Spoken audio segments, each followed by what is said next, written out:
దేవునికి స్తోత్రం.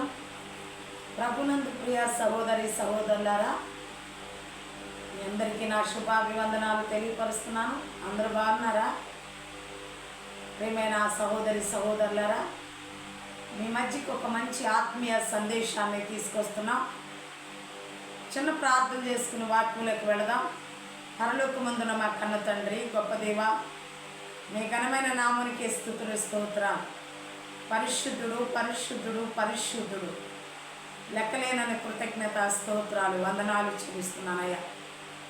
ఇదిగో నానైనా నీ ప్రజలతో మాట్లాడుచుండగా నాలో ఉండి మీరు మాట్లాడండి. నీ జ్ఞానాన్ని ఇవ్వండి, నీ తెలివినివ్వండి.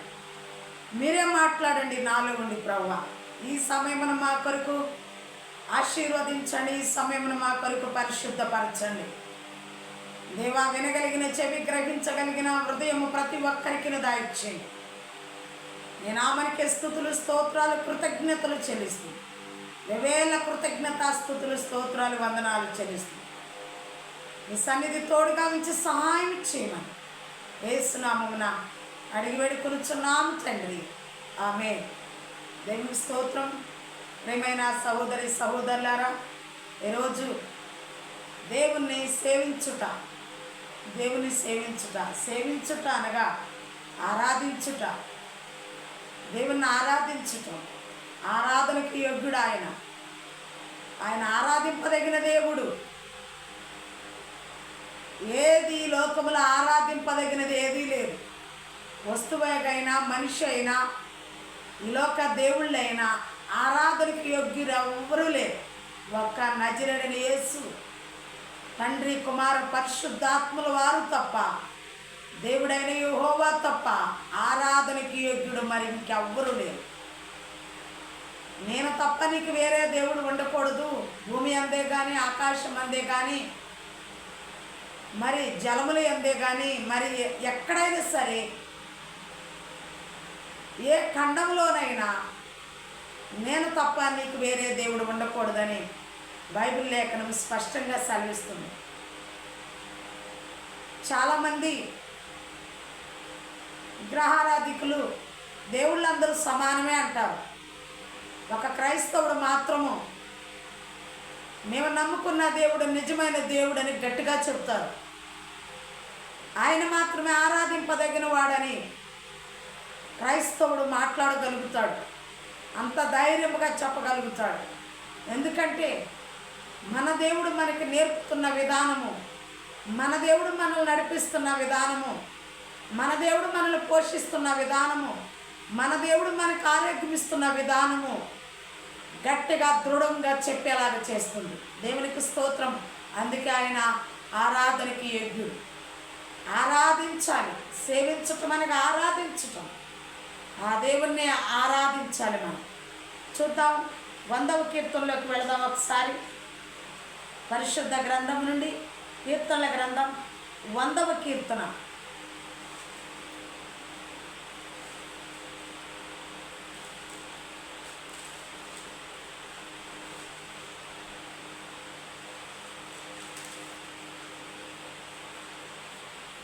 సమస్త దేశములారా యెహోవాకు ఉత్సాహధ్వని చేయుడి.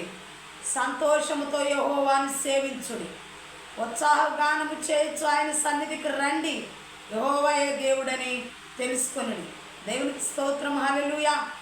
ప్రియమైన సహోదరి సహోదరులారా, సమస్త దేశములారా యెహోవాకు ఉత్సాహధ్వని చేయుడి. సంతోషముతో యెహోవాను సేవించుడి. కీర్తనకారుడు అంటున్నాడు ఇక్కడ, స్తోత్రార్పణ కీర్తనది. స్తోత్రార్పణ, దేవునికి స్తోత్రాలు చెల్లించదగిన దేవుడిన, దేవుని ఆరాధింపదగిన దేవుడిన. ఈ దేవుడు జీవము కలిగిన దేవుడు, నిత్యము సజీవుడుగా ఉన్న దేవుడు. ఏ దేవుడు సజీవుడుగా అనిపించుకోలేదు. ఈ దేవుడు మాత్రమే సజీవుడు అని అనిపించుకున్నాడు. ఆరాధింపదగిన దేవుడిన, స్తుతింపదగిన దేవుడిన, మహిమ ఘనత పొందదగిన దేవుడు కనుక సమస్త జనులారా అందరూ వచ్చి స్తోత్రార్పణ చేయండి, ఆయన సేవించండి. నిజమైన దేవుడని రుజువు చేసుకుంటున్నారు. దేవునికి స్తోత్రం. కీర్తనకారుడు తన అనుభూతితో చెప్తున్నాడు, సమస్త జనులారా యెహోవాకు ఉత్సాహ గానం చేయండి, సంతోషంతో యెహోవాని సేవించుడి అని చెప్తున్నాడు. అయితే సంతోషంగా సేవించాలి, అందరూ సేవించాలి. నాకొక్కరికే సొంతం అనట్లేదండి. క్రైస్తవుడు నాకొక్కరికే సొంతం అని చెప్పడండి. అందరికీ సొంతము, అందరూ సేవించవచ్చు. సమస్త దేశముల వారు, ఆ కులము ఈ కులము, ఆ దేశం ఈ దేశం, ఆ జాతి ఈ జాతి అని లేదండి. సమస్త జాతుల వారు, సమస్త దేశముల వారు, సమస్త మానవాళ్ళని ఆయన్ని సేవించాలి, ఆయన ఆరాధించాలి. ఎందుకంటే ఆయన మాట చేత ఆకాశము కలిగింది, ఆయన మాట చేత భూమి కలిగింది, ఆయన మాట చేత సూర్యచంద్రులు కలిగినాయి, ఆయన మాట చేత, ఆయన జ్ఞానము చేత, అనంత జ్ఞాని అయిన దేవుడు సమస్తమును సృష్టించాడు కనుక మాట చేత కలిగిన ఆ దేవుని సేవించడానికి కదిలి రండి, కదిలి వచ్చి ఆయన సేవించండి, ఆయన ఆరాధించండి, ఆయన మహిమపరచండి. దేవునికి స్తోత్రం, హల్లెలూయా. ప్రియమైన సహోదరి సహోదరులారా, ఒకసారి చూద్దాం దేవుని లేఖనాల్లో నుండి, ఒకసారి చూద్దాం ద్వితీయోపదేశకాండం 10:12. ద్వితీయోపదేశకాండం 10:12.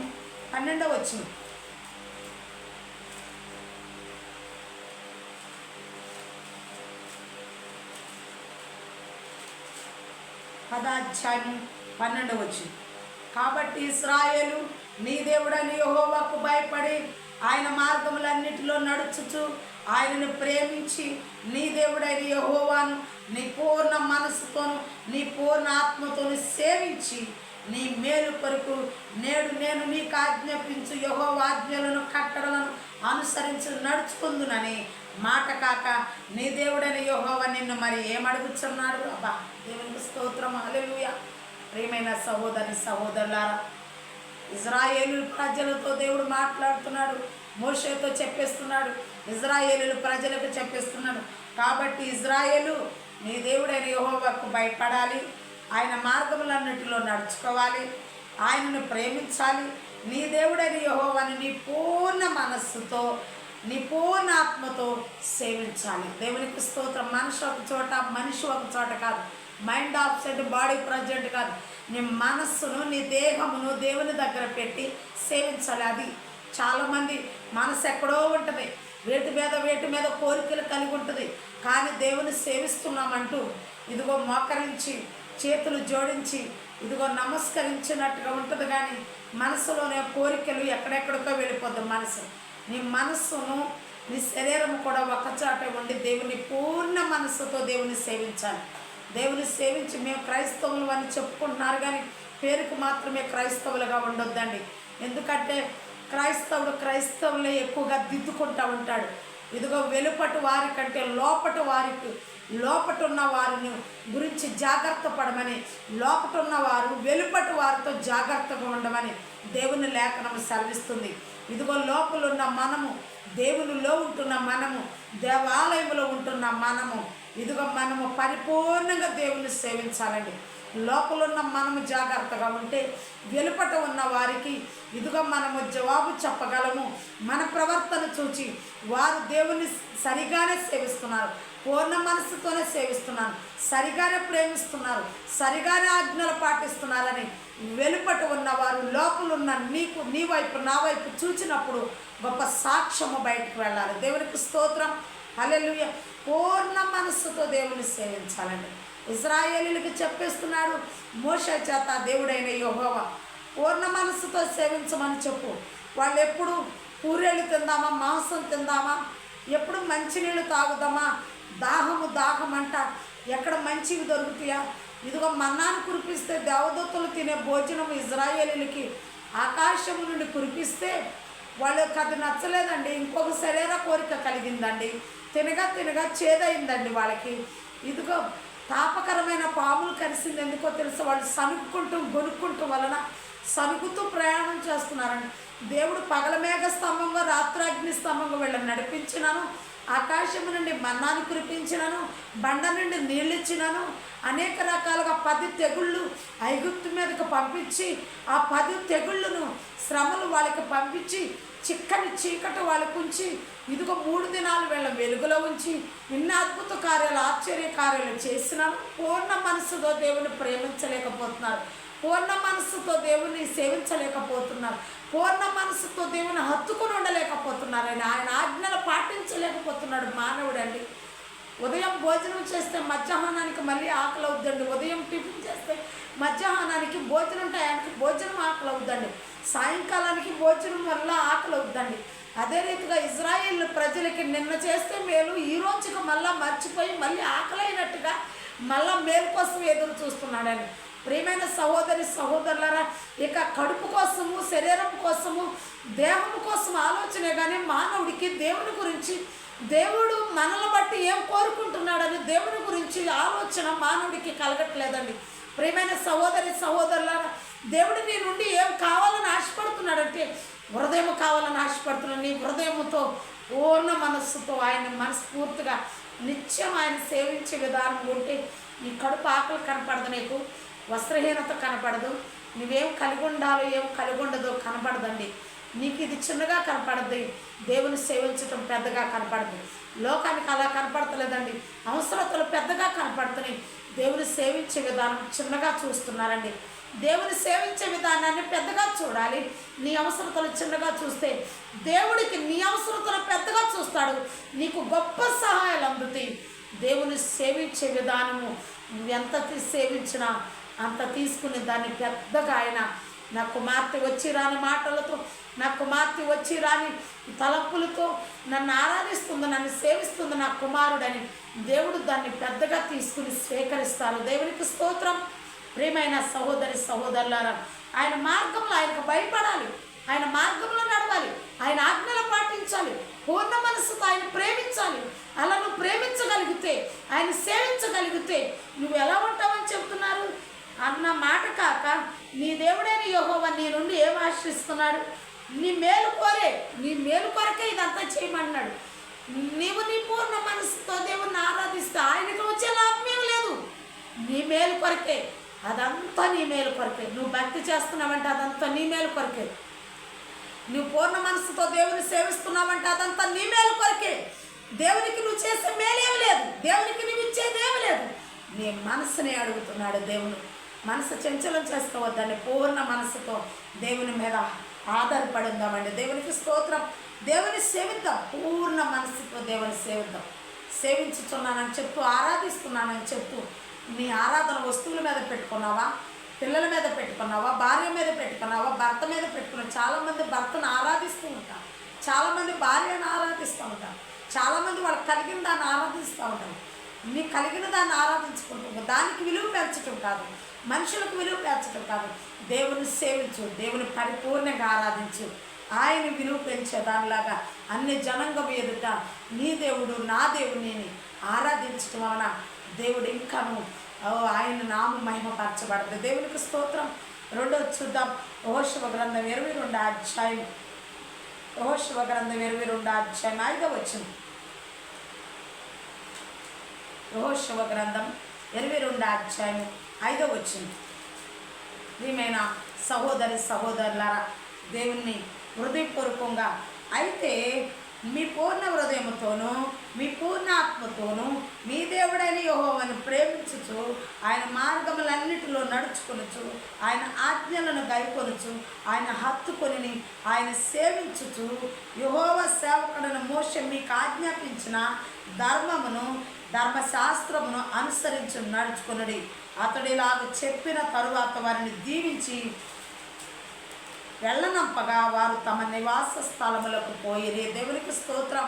ఇజ్రాయేలు ప్రజల్లో రూబేను గాదీలో మనుషుల అర్ధగోత్రపు వారిని పిలిపించి వారిని వారి స్వాస్థ్యములకు, వారి ఇళ్లలోకి వారిని పంపించడానికి, వారి స్వాస్థ్యం వారికి ఇవ్వటానికి చాలామంది గృహాలు కట్టుకుని దేవుని నమ్ముకున్న తర్వాత, దేవునిలో పరిపూర్ణంగా స్థిరపడిన తర్వాత గృహప్రవేశాలు చేయాలంటే దైవ సాకులు పిలిపించుకుని కూడిక ఏర్పాటు చేసుకుని మరి విందు చేసి గృహప్రవేశాలు చేసుకుంటారు. ఆ గృహప్రవేశాల్లో, ఆ గృహప్రవేశం నువ్వు చేసేటప్పుడు, ఏదైనా నువ్వు కొనుక్కుని దాన్ని ఓపెన్ చేసేటప్పుడు, దాన్ని స్టార్ట్ చేసేటప్పుడు వెహికలే కానీ, గృహాలే కానీ, ప్లాట్లే కానీ, కంపెనీలే కానీ ఏదైనా నువ్వు ప్రారంభించేటప్పుడు దైవజనులు పిలిపించుకున్నప్పుడు దైవజనుడు చెప్తున్న మాటలేంటో తెలుసా? దేవుని ఆజ్ఞలకు లోబడి, దేవుని ఆజ్ఞలు గైకొనుచు, ఆయన హత్తుకుంటూ, ఆయన మార్గాలు నడుస్తూ, ఆయన ప్రేమిస్తూ, నీ పూర్ణ ఆత్మతో, నీ పూర్ణ గృహంలోకి వెళ్ళండి. అందులోకి వెళ్ళిన కాడి నుంచి దాన్ని ప్రవేశింపచేసి అందులోకి వెళ్ళిన కాడి నుంచి అందులో ఉండవలసిన విధానము నీకు ఇక్కడ మోషే గారు చెప్తున్నారు. రూబేనులకి, గాదీలకి, మనిషి అర్థగోత్రపు వారికి వారి నివాస స్థలానికి వాళ్ళని పంపుతూ ఎక్కడి నుంచి మీ పూర్ణ మనస్సుతో, నీ పూర్ణ ఆత్మతో నీ దేవుడైన యెహోవాని హత్తుకోవాలి. ఆయన ఆజ్ఞలను పాటించాలి. ఆయన మార్గంలో నడవాలి. ఆయన చిత్తాన్ని నెరవేర్చాలి. ఆయన పరిపూర్ణంగా సేవించాలి నీ నివాస స్థలంలో ఉండి అని మోషే గారు ఇజ్రాయేలు ప్రజలని, ఆ అర్ధగోత్రపు వారు, యోసేపు అర్ధగోత్రపు వారిని, గాదీని, మనుష్య వాళ్ళని చెప్తున్నారండి. రూబేనీయులకి చెప్తున్నారండి. ప్రియమైన సహోదరి సహోదరులారా, నువ్వు ఏదైతే కొనుక్కున్నావో, ఏదైతే నువ్వు కలిగి ఉన్నావో, ఏదైతే నువ్వు మరి ప్రారంభించబోతున్నావు, ఆ ప్రారంభించే ముందు అది కలిగి ఉన్నందుకు ఆయన ఇచ్చిన దేవుని యందు పూర్ణ మనస్సుతో పట్టుదల కలిగి ఆయన హత్తుకొని ఉండు. ఆయన ఆజ్ఞలను పాటించు. ఆయన మార్గంలో నడువు. ఆయన ప్రేమించు. ఆయన సేవించు. అందులోకి ఇచ్చేసిన దేవుని మర్చిపోయి సేవించటం వదిలిపెట్టి ఇక నాకు కలిగింది కానీ గర్వంతో హెచ్చించుకోకుండా నేను ఇంత కట్టాను, ఇంత సంపాదించాను, ఇంత మంచిది నేను కలిగి ఉన్నాను అని నా తెలివే, నా దేవుడు కాదు, నేను నా తెలివిని బట్టి, నేను చేసిందని బట్టి నేను ఇంత కలిగి ఉన్నానని హెచ్చించుకోకుండా ఇచ్చిన దేవుని గుర్తు చేసుకుంటూ ఆయన నిత్యము నీవు నివాస స్థలంలో సేవిస్తూ ఉండండి అని మోషే గారు పంపుతున్నాడండి ఇజ్రాయేలు ప్రజల్ని. అప్పుడు వారి నివాస స్థలములకు వెళ్ళారంట. దీవించి పంపించాడంట. ఆ నివాస స్థలములకు పోయిరి అనని ఇక్కడ యెహోషువ గ్రంథములో చక్కగా యెహోషువ గారు దీవించి పంపించినట్టుగా ఇక్కడ దేవుని వాక్యము చక్కగా సెలవిస్తుంది. దేవునికి స్తోత్రం, హల్లెలూయా. ప్రియమైన సహోదరి సహోదరులారా, మోషే దీవించి పంపించిన, యెహోషువ దీవించి పంపించిన ఆ దీవెన నీ మీద నిలబడాలంటే నువ్వు కూడా డాక్టర్ టాబ్లెట్లు ఇస్తాడండి. రోగం వచ్చినప్పుడు హాస్పిటల్కి వెళ్తే, బలహీనత ఉందని హాస్పిటల్కి వెళ్తే డాక్టర్ టాబ్లెట్లు, టానికులు ఇస్తాడు, రాస్తారు. అవి కొనుక్కుని మనము వాళ్ళు చెప్పిన ప్రకారం ఆ టాబ్లెట్లు 3 పూటలు వాడమంటే 3 పూటలు వాడాలి. తెల్లవారుజాములు వేసి వేసుకోమంటే తెల్లవారుజాములు వేసి వేసుకునే వాళ్ళు ఉంటారు. 3 పూటలు వాడమంటే వాడేవాళ్ళు ఉంటారు. ఏ రకంగా డాక్టర్ చెప్తాడో ఆ రకంగా నువ్వు చేస్తే నీ వైద్యము అనగా నీ అస్వస్థత స్వస్థపరచబడద్దని నీకు విశ్వాసం వచ్చే టైం ప్రకారం టాబ్లెట్లు వేసుకుంటావు. భక్తి కూడా అంతేనండి. ఎలా చెప్తే ఇది నీకు కలిగించాడు దేవుడు.